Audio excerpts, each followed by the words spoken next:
박원순 도요새님, 원순님이라고 원순 씨라고 이제 많이 계시죠. 그래서 희망제자소 아름다운 가게 하고 있는 것이고, 그래서 그 희망제자소 또는 아름다운 가게의 지금 모토 중에 기업가정이라는 얘기들이 이제 한 2005년도부터 계속 됐던 것 같거든요. 그래서 이제 그 희망제자소만의 아니면 박원순 원순 씨만의 기업가 정신은 어떻게 정의되고 있는지를 조금 설명해 주시면 감사하겠습니다. 글쎄요, 뭐 우리는 사실 사회적 기업 내지 기업이라고 하는 말을 쓰기도 전에 벌써 이미 해온 거죠. 그러니까 이제 물론 영어로는 소셜 안트프로너십 뭐 이런 얘기를 하지만 사실 우리가 하는 일에 기업이라는 이름을 붙이는 것조차도 좀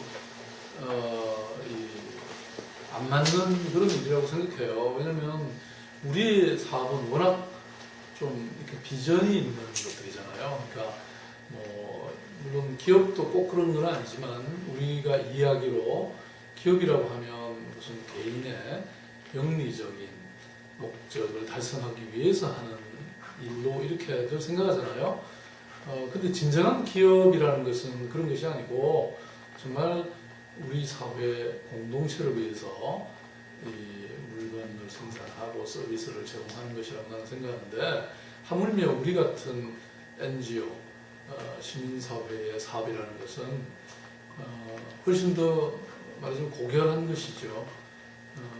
그렇지만 또 그것이 아무리 좋은 일이라고 하더라도 그것이 지속 가능하고 또 그래야 되니까, 그러기 위해서는 이런 수익성도 생각하고 합리적인 어떤 시스템도 갖추려고 노력을 하는 거죠.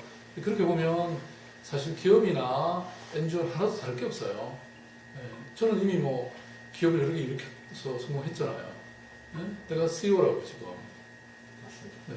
그러면 그 기존의 어떻게 보면 기존의 기업가 정신에 대한 오류 또는 어떤 기업의 역할에 대한 오류가 있을 것 같을 때 이제 생각하시는 부분이, 지금의 원래 기업가의 역할은 소셜 안트로프너십 아니면 소셜 컴퍼니가 원래의 역할이다 기업에, 그렇게 하라고 말씀하시는 것 같은데 그분들 조금 더 차이점을 말씀해 주신다면. 뭐 원래 그렇다기보다는 이제 그렇게 변해가고 있는 거죠. 그래서 요새는 뭐 착한 기업이 장수한다 이런 말도 있지만, 결국은 그 기업의 비전이 어떻게 사회를 좀 더 향상시키고 발전시키느냐, 이제 이런 관점에서 보면 사실 이제 그 과거에 영리적이냐 비영리적이냐를 갖고 섹터를 나눴는데, 지금은 거의 그 구별이 없어졌다는 거죠. 기업도 뭐 요새 광고하는 거 보세요. 전부 그냥 좀 자선단체처럼 광고하잖아요.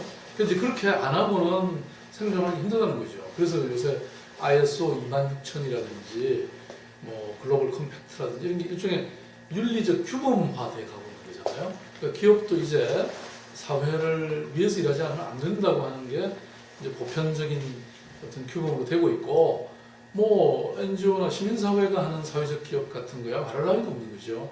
네. 그래서 저는 이런 섹터 간의 수렴 현상이다 이렇게 보는 거죠.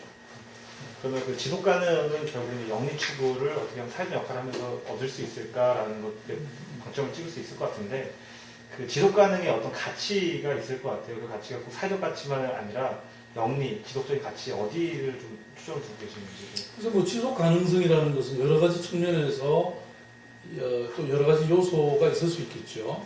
예를 들어서 어떤 사람의 팀워크라는 것도 중요한 것이고요. 근데 어떤 일을 하기 위해서 그것이 영리적 사업이 됐든 아니면 비영리적인 어떤 그런 비전의 달성에 있어서 사람의 힘만큼 중요한 건 없잖아요.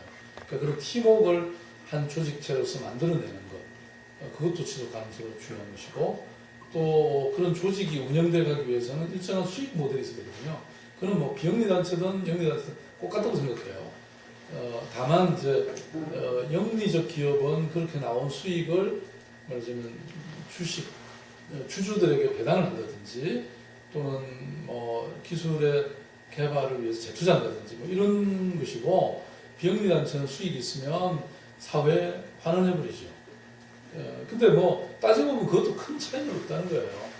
그래서 그런 어떤 재무적, 재정적 지속 가능성이라는 것도 있고, 또 세 번째는 사업 모델 자체가 지속 가능해야 되거든요. 이게 근데 뭐 한탕 하고 그만두는 게 아니잖아요. 그러니까 그 사회의 어떤 수요에 적극적으로 답하고, 또 그러면서 그것이 사회에 큰 어떤 역할, 공헌을 할 때에 그것이 지속 가능할 수 있죠. 나는 이 세 가지가 지속 가능성의 세 가지 중요한 요소다 이렇게 말할 수 있을 것 같아요. 그 지속 가능한 그 모델 중에 수익 모델 말씀하셨는데 그 중에 이제 공정무역을 이제 많이 시작을 하시고 계신 것 같아요. 뭐 아름다운 커피라든지 뭐 그 초콜릿의 눈물이었나요? 뭐 그런 것들을 준비하시는 것 같은데 앞으로의 어떤 그 방향들을 조금 더 설명해 주신다면 공정무역에서 이런 부분들을 오시죠. 네, 우리 변형식 선생님이 소기업발전소에서 지금 담당하고 계신데요. 뭐 좀 이따가 제가 인터뷰 다 끝나고요. 아니 이거 계셔도 괜찮아요. 한잔하시고. 나누세요. 네. 네, 제가 공정무역에 대한 부분.